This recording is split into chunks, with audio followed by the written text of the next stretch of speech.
When it comes to raising poultry, there is a huge variety of options to choose from, provided you have enough space to do so. But among all these options, there is one bird that stands out for how different, useful, and little known it is. The Guinea fowl, also called gallineta or cocina in many Latin American countries. This bird, which is part of the common chicken family, is a real gem of the farmyard.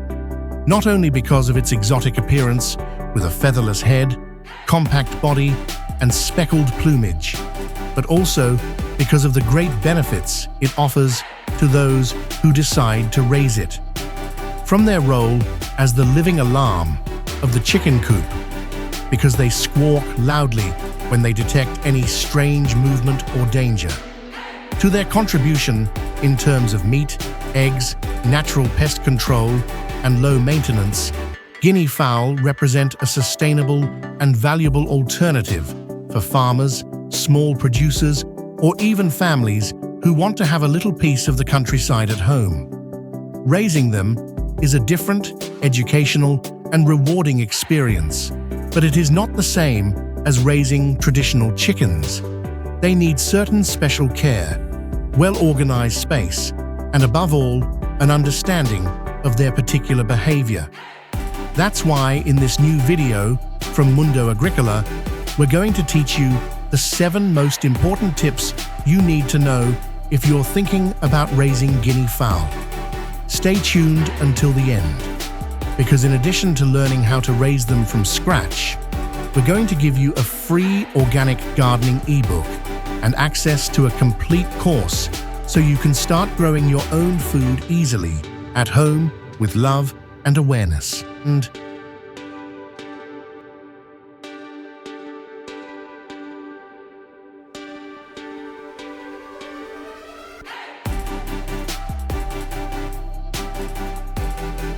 tip number 1, choose where they will live. Before you think about feeding, raising, or breeding your Guinea fowl, the first thing you need to be clear about is where they are going to live. And it's not just a matter of building any old chicken coop. These birds, although similar to common chickens, have their own personality.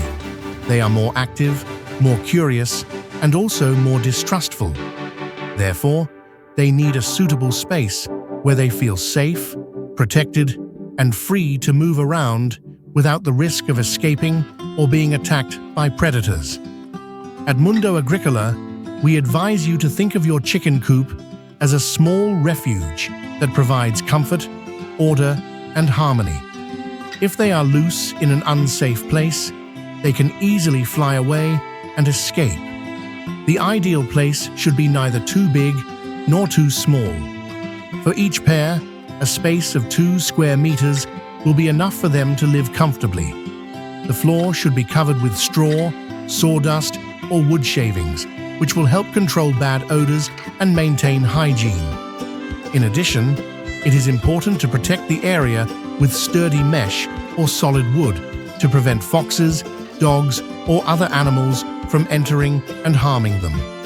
The roost, where they sleep, should be raised at least 50 centimeters off the floor, as these birds prefer to sleep high up.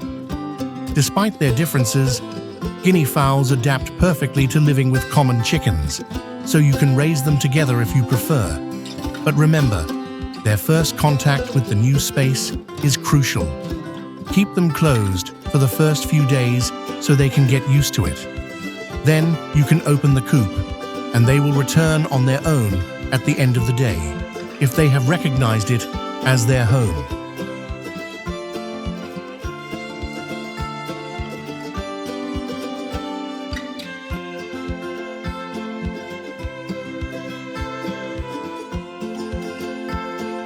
Tip number 2, buy your chickens. Once you have the coop ready, set up, and secure, it's time to make one of the most important decisions: buying your Guinea fowl.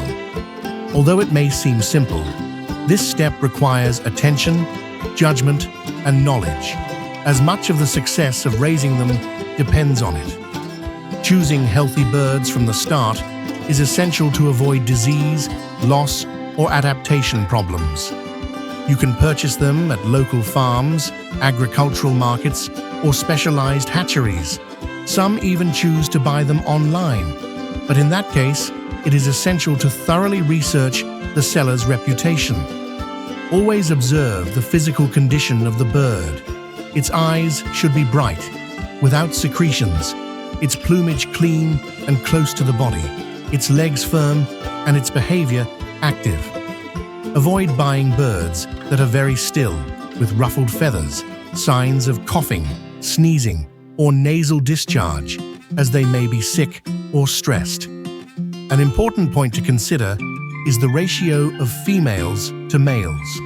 Male guinea fowls tend to be territorial, and if there are too many in a group, they are likely to start fighting among themselves. Therefore, it is recommended to maintain a balanced ratio, ideally 3 or 4 females for every male. This not only reduces conflict, but also promotes a calmer environment and better egg laying. When you arrive at the chicken coop with your new birds, do not let them out immediately. It is advisable to keep them inside the enclosed pen for at least a week so that they can get used to their new environment, learn their location, and begin to identify it as their home. After this adaptation period, you can allow them to go out and explore, and if the area is safe, they will return to the shelter on their own each evening. This is how a bond of trust between you and them begins, built with time, patience, and care.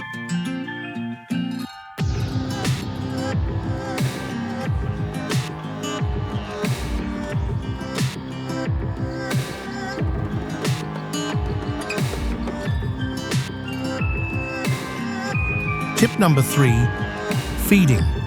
Good nutrition is the basis of everything in raising guinea fowl.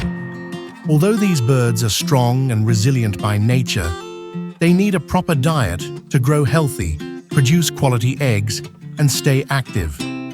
Feeding them well does not mean spending more, but doing so intelligently, combining nutrients, observing their needs, and taking advantage of what the land has to offer. Guinea fowl are omnivorous, meaning they eat everything from seeds and grains to small insects, worms, snails, and fruit or vegetable scraps. If you have enough space for them to forage, they will find some of their food in the ground themselves, which not only enriches their diet, but also helps control pests in the environment. However, if they are confined or the area is limited, it is important to supplement their diet in a balanced way. It is recommended to offer a mixture of cereals such as corn, wheat, oats, sorghum, barley, and millet. These seeds should be clean, dry, and in moderate amounts. You can also add vegetable scraps, ripe fruit, and even finely crushed eggshells, which provide calcium. During the breeding season, or when they are growing, it is essential that their diet contains sufficient protein, either through commercial concentrates or natural supplements, such as fish meal, worms, or dried larvae. In the case of chicks, their diet must be adapted to their age. During the first few weeks, it is essential to give them specific chick feed that is rich in protein and easy to digest. You can also offer them very finely ground corn, but always with constant access to fresh, clean water. Water, although sometimes overlooked, is just as important as food. It must always be available, especially on hot days. A balanced diet not only prevents disease, but also influences behavior, plumage, fertility, and posture. Feeding conscientiously means raising responsibly.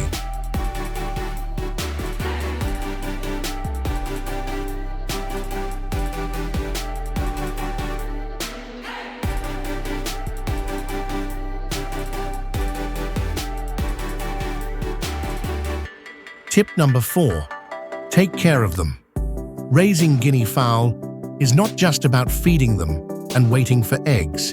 It also means paying attention to their health, behavior, and the environment in which they live. These birds, although hardy, can be affected by disease if they are not given proper care. And like any living being that produces food, they need a clean, safe, and controlled environment to thrive. Taking good care of them is, in fact, a way of taking care of the food that will one day reach our table. One of the most important points is the hygiene of the chicken coop. The place where they live must be cleaned frequently, removing food scraps, accumulated excrement, and damp straw. A dirty space is fertile ground for bacteria, fungi, and parasites that can make them sick or even kill them. Regular disinfection, whether with natural or safe commercial products, is a practice that should never be neglected. It is also essential to keep up to date with deworming and vaccination. From the first days of life, guinea fowl should receive vitamins and supplements that strengthen their immune system. Some diseases do not show symptoms until it is too late, so it is better to be safe than sorry. Always consult with a trusted veterinarian or poultry technician to find out which vaccines and treatments to apply according to the age and region where you live. Another important aspect is to observe them daily. A hen that changes its behavior, isolates itself, stops eating, or has ruffled feathers may be sick. Daily attention, although it may seem simple, is one of the most powerful tools of a good breeder, because those who observe prevent, and those who prevent guarantee healthy and long-lasting breeding. Let's remember that these birds, although small, give us a lot. They control pests, beautify the coop, and provide us with quality meat and eggs. Caring for them is not an obligation. It is an act of respect for the life we cultivate.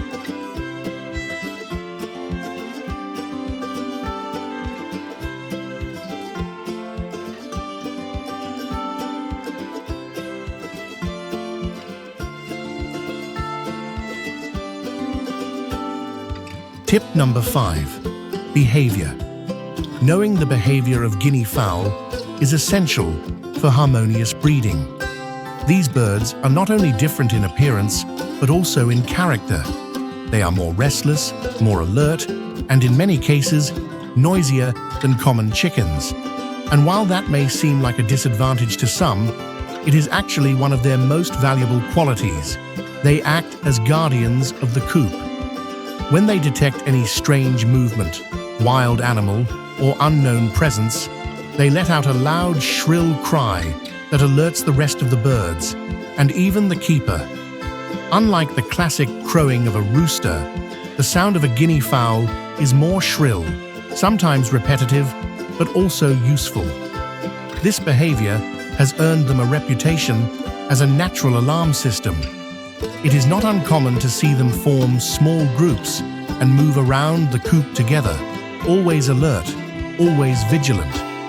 They are birds that quickly establish hierarchies, but if they are raised together from a young age, they adapt easily and without aggression. Another peculiarity is their instinct for freedom. Although they can live well in enclosed spaces, they are birds that enjoy exploring, searching for insects, and moving around open areas. Therefore, if you decide to raise them, it is best to provide them with a safe space where they can move around during the day and return to the coop at dusk. Their eggs are another curiosity.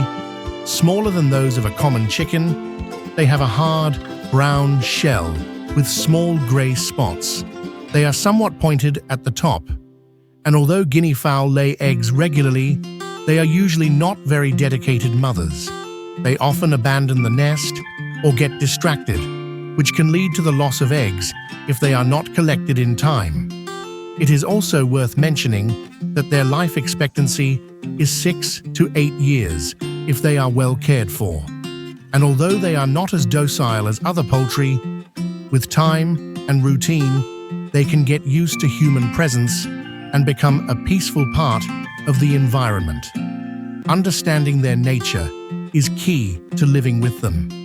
Because when we respect an animal's natural behavior, not only do we raise them better, we also learn more about ourselves and how to harmonize with the life around us.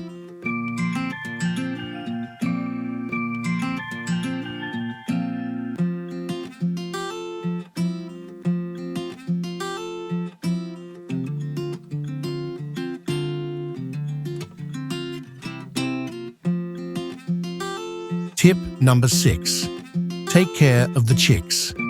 Raising guinea fowl chicks is undoubtedly one of the biggest challenges in this process. Although these adult birds are hardy and adaptable, they are extremely delicate in their early stages. And if there's one thing you should know before you start, it's that guinea fowl are not good mothers. They do not incubate with commitment, they get up from the nest, they get distracted, and in many cases, they abandon the eggs or chicks shortly after they are born. Therefore, if you want to be successful in breeding, you will have to take on the role of primary caregiver. The first thing is to be prepared. Once the chicks are born, whether by natural or artificial incubation, they need a warm, clean, and controlled environment. You can build a homemade brooder with a sturdy wooden or cardboard box, at least 50 square centimeters, and place a heat source inside, such as an infrared lamp or a regulated light bulb, to keep the temperature stable at around 35 degrees Celsius during the first few weeks. If you feel the temperature dropping at night, add straw, shavings, or dry rags to keep the heat in. It is essential that water is always available, but not too cold. A sudden change in temperature can affect their digestive system or even cause diarrhea. Make sure the waterers are low and safe to prevent them from getting wet or drowning. As for feeding, at this stage, they should be given special chick feed, rich in protein, easy to digest, and formulated to strengthen their bones, muscles, and immune system. You can also supplement with finely ground corn and small amounts of soft vegetables, chopped into tiny pieces. As the weeks go by, especially after the 6th week, and the chicks grow, you can gradually adapt them to their permanent coop. Do this little by little, allowing them to get to know the adults from outside the pen until they are ready to live together. It is a process that requires patience, but it is also very rewarding. Seeing how a small life grows thanks to your dedication is one of the greatest gifts of this experience. Because raising chicks is not just about feeding them, it's about protecting, observing, and accompanying them from day one. And that little bit of care makes the difference between a vulnerable chick and a strong bird that will also reward you later on.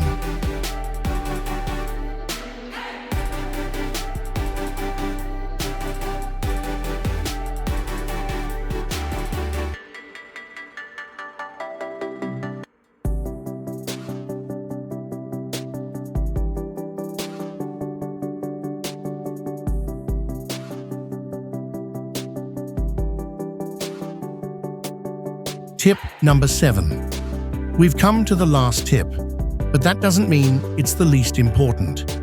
This is where we gather those details that are often overlooked but make a huge difference in the breeder's day-to-day life.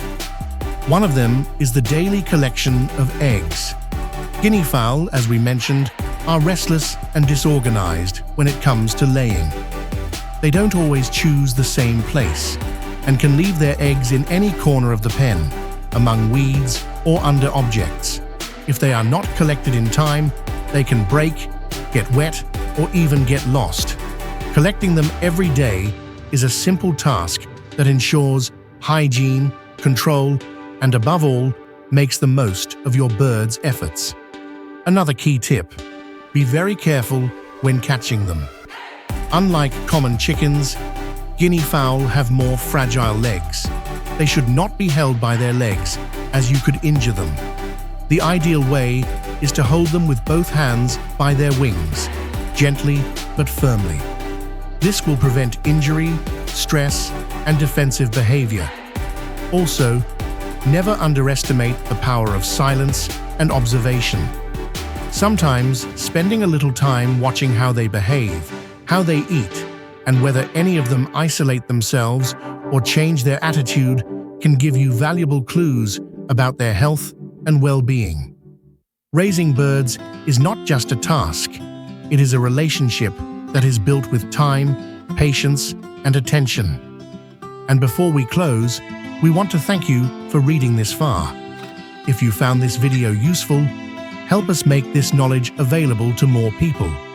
Like it, comment on your experience with guinea fowl, and share this content with others who are also interested in sustainable farming. Subscribe to the channel and turn on the bell so you don't miss any episodes. In addition, as a token of our appreciation, here is a link to download our free organic gardening ebook, a practical guide to learning how to grow your own food at home. And that's not all. You can also access our organic farming course free of charge, designed to reinforce your knowledge and help you lead a more self-sufficient and healthy life. Because when we grow together, we harvest awareness. And that's what really transforms the world.